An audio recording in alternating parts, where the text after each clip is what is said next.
tudo bem? Está começando mais um Também é Tempo aqui na página do Facebook do SBT Santa Catarina e o nosso bate-papo hoje é sobre a primavera, essa estação que traz muitas chuvas e também favorece a proliferação de alguns mosquitos que podem causar muita dor de cabeça e trazer doenças para a gente. E para conversar conosco sobre esse assunto, eu estou aqui com o João Fuch, que é coordenador da divisão do Programa de Controle contra o Aedes aegypti da DIV, que é a Dirigência de Vigilância Epidemiológica aqui de Santa Catarina. Muito obrigada pela presença aqui no Também é Tempo. Um bom dia para você. Bom dia, obrigado pelo convite para estar falando sobre esse tema que é tão importante. A gente tem tido muitas chuvas, ultimamente aqui em Santa Catarina. É um período já de muita chuva, aquecimento. Isso realmente é um momento que a gente precisa estar atento para a proliferação desses mosquitos, incluindo o Aedes aegypti? Com certeza, né? Se a gente pega especificamente o Aedes aegypti, que é um mosquito, se a gente pegar a biologia dele, então ele precisa para se produzir água parada. Então precisa locais com água parada para que a fêmea deposite seus ovos e isso mantém o ciclo do mosquito ativo. Então quando a gente pega períodos como esse, que tem chuvas intensas, calor que já começa a se aproximar, né? É um período, é um cenário, né? Uma condição bastante favorável para o mosquito estar se reproduzindo. E como é que a gente está hoje no estado, né? Qual é a situação atual? Esses focos eles estão aumentando? A gente tem cidades infestadas? Não tem? A gente tem um boletim saindo hoje, atualizado, né, que mostra que a gente tem quase 13 mil focos do mosquito esse ano. Ano passado, ao longo de todo 2017, a gente teve em torno de 11.500 focos, então a gente tem um aumento bastante significativo de focos. Quando a gente compara o mesmo período desse ano com o ano passado, são mais de 40% de aumento, em torno de 40% de aumento no número de focos.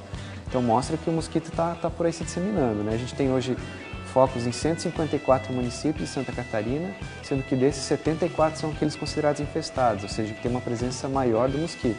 Então mostra que o mosquito está bastante distribuído pelo estado.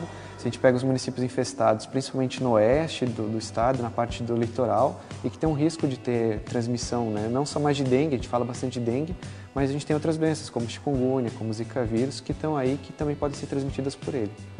E principalmente a gente falando no oeste, que é uma região que ultimamente tem sofrido muito com essas enxurradas e alagamentos, tem alguns cuidados que as pessoas possam ter pós essas tempestades, esses momentos de alagamento de casa para que não tenham focos do mosquito? Com certeza. Na verdade, se a gente pensa no Aedes aegypti, né, ele procura locais com água parada. Então a gente também tem que ter cuidado no riacho, onde tem água corrente não é local que o mosquito vai procurar. A gente vai ter outros tipos de mosquito nesses locais. O Aedes aegypti procura locais com água parada, mas mesmo nesses momentos de chuva intensa, enxurradas, enfim, a gente vai ter depósitos, lixo, vários outros materiais que podem ter água, que vão ter acúmulo de água e vão ficar lá esquecidos. Então é importante estar olhando, sempre depois de uma chuva, verificar se não tem nenhum depósito que tem água parada, locais onde o mosquito pode estar procurando e eliminar esses locais, né? Às vezes a gente tem muita coisa, mesmo dentro de casa ou no terreno, perto no peridomicílio, né, que está lá esquecidinho, que a gente não dá muita bola, mas está lá acumulando água e esse é o local para o mosquito estar depositando seus ovos e estar se reproduzindo. Você tem alguma dúvida, você que está em casa nos acompanhando, sabia que realmente na primavera a gente pode ter a proliferação desses mosquitos que causam doença, entre eles o Aedes aegypti, o mosquito da dengue? A gente está aqui com o João Fuch, ele está respondendo todas as dúvidas. No momento eu estou esperando as suas, hein? Manda pra gente, manda um joinha, um ok, um olá, um bom dia. Compartilha conosco nesse bate-papo aqui no Também é Tempo. E João, uma coisa que é bem importante, a gente sempre falou muito dos vasinhos de planta. Existem também outros vetores, outros locais que podem ser uma casinha perfeita para os mosquitos? Vários, né? O pratinho de planta é o que está mais perceptível no dia a dia, né? A gente acaba olhando muito o que está no nosso campo de visão. Então, os pratinhos de planta, aquela garrafa PET, o copinho de plástico, né? Esses são... Tudo que possa acumular água é um risco para Aedes aegypti. Então a gente vai ter desde esses pequenos, uma casca de ovo, né? Às vezes a gente não dá bola, uma tampinha de garrafa. Então pequenos recipientes que estão lá expostos, que podem acumular água, são locais para o mosquito estar procurando para depositar seus ovos. Mas também a gente tem que lembrar dos depósitos maiores, né? A gente acaba não dando bola. Então aquela piscina que está lá esquecida, que não recebe o tratamento adequado, é um local para o mosquito estar se depositando seus ovos. Ralinho para escoamento de água, que fica com água acumulada, ele pode estar procurando, né? E grandes depósitos. Então a gente também, calhas e caixas d'água, que não está no nosso dia a dia, mas são locais que o mosquito acaba procurando também para depositar seus ovos. Então é importante estar limpando a calha para que ela tenha o escoamento correto de água, as caixas d'água, né, para que sejam vedadas corretamente. Às vezes, uma pequena fissura, uma pequena abertura, o mosquito acaba acessando, é um mosquito muito pequeno, tem em torno de meio centímetro, então ele consegue, qualquer localzinho, ele consegue acessar para estar depositando os ovos. Mesmo na caixa d'água, a gente está coberta corretamente, mas tem o ladrão, então o ladrão está aberto, então o mosquito acaba acessando por ali, então tem que sempre ter um olhar geral para todos os depósitos, mesmo aqueles que não estão no nosso dia a dia, mas, por exemplo, uma caixa d'água que em um momento, desde que eu vede e feche o ladrão, vede com uma tela, o problema está resolvido, então não é mais uma situação que vai gerar risco para o mosquito estar entrando e colocando os ovos. Então é importante ter atenção também, não só para os pequenos, no nosso dia a dia, mas também para os grandes depósitos. A gente tem um bom dia aqui do Hernandes Felipe, a Jéssica também tá ligadinha na gente, a Maristela tá mandando um bom dia. Para você que tá chegando agora como a Maristela, o nosso tema é primavera e a proliferação de mosquitos como o da dengue. E o que a gente pode fazer para tomar esses cuidados? Você tem alguma dúvida? Manda aqui pra gente, manda seu joinha, um bom dia, um emoticon, vamos conversando. E João, uma outra questão que também é importante é os casos, né, dessas doenças que são principalmente transmitidas pelo mosquito Aedes aegypti. A gente já tem registros no estado? Os casos são importados? Qual é a situação em Santa Catarina no momento? Então, junto com o mosquito, com a Aedes aegypti, vem esse risco de transmissão.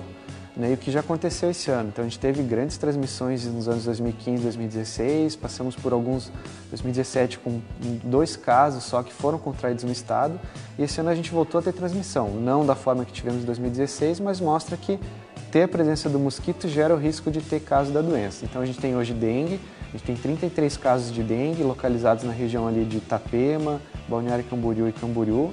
Esses 33 a gente vai ter a gente tem mais 9, seria um total de 42 casos autóctones, aqueles que foram contraídos em Santa Catarina, embora em 9 a gente não consiga definir exatamente onde as pessoas se infectaram, porque circulam entre os municípios, então é difícil dizer de onde realmente se infectaram, a gente sabe que são casos contraídos no estado. E a gente tem chikungunya também já, né? A gente tem 4 casos de chikungunya, 3 no oeste, 2 em Cunhaporão e em São Miguel do Oeste, o mais recente em Itajaí.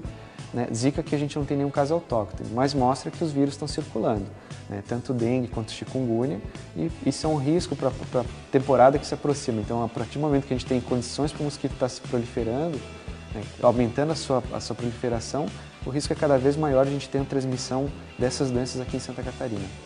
A Maristela pergunta aqui quais são os sintomas, né? O que a gente precisa estar alerta para caso possa suspeitar dessas doenças? Isso são doenças bastante semelhantes, tanto dengue quanto chikungunya quanto zika, mas a gente vai ter alguns sinais que destacam em uma ou outra.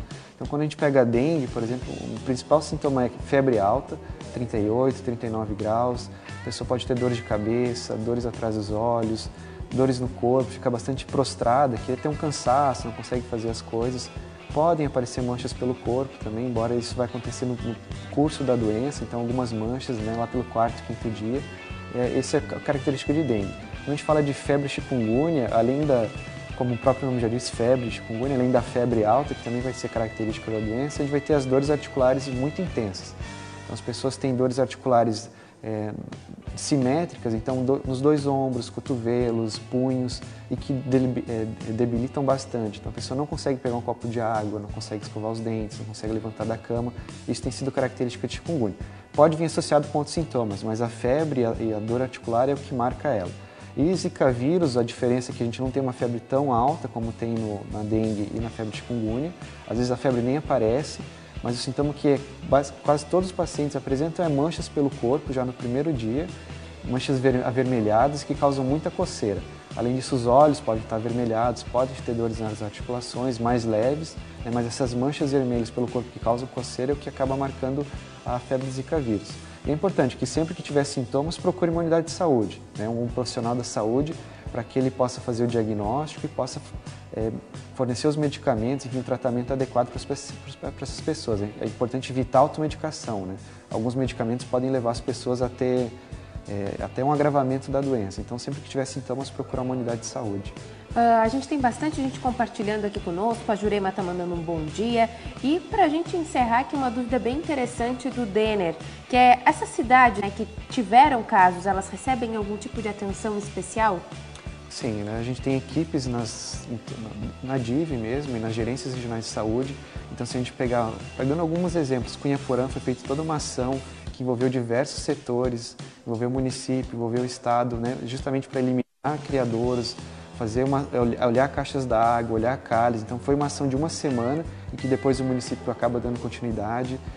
Itapema também recebeu uma ação, então sim, a gente tem um olhar diferenciado para esses municípios, né, tentando dar um apoio, tanto em nível DIV central como através das gerências de saúde que estão distribuídas pelo Estado, tentando apoiar os municípios, pensando ações diferenciadas, pensando em integração de setores. Quando a gente fala de mosquito, é importante que não é só um problema da saúde, envolve outras áreas, né? Educação, defesa civil, infraestrutura. Então é importante, e mesmo a comunidade, as pessoas são um parceiro importante nessas ações. Então todos têm que estar envolvidos, especialmente nesses municípios considerados infestados, que têm um risco maior de ter casos, como naqueles que já estão tendo transmissão, que é o caso de Itapema, de Balneário Camboriú, de Cunhaporã, que já tiveram casos esse ano.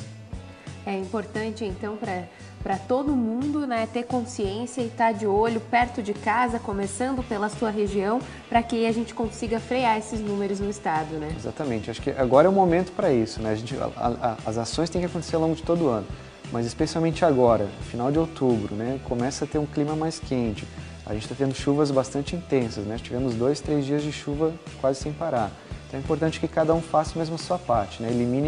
Olhe na sua casa, locais que possa acumular água uma vez por semana, elimine, às vezes, como eu falei no início, está lá esquecido, não dá bola, é só eliminar, dar o descarte final correto. Se cada um fizer isso, a gente consegue diminuir bastante o número de focos e o risco de ter transmissão dessas doenças. Tá certo, muito obrigada, João. Tá aí a dica para a gente encerrar esse Também é Tempo com a mão na consciência de tomar cuidado dentro de casa para não ter mais um foco de mosquito para Santa Catarina. Muito obrigada pela sua participação aqui no Também é Tempo e a gente se encontra na próxima semana. Até lá.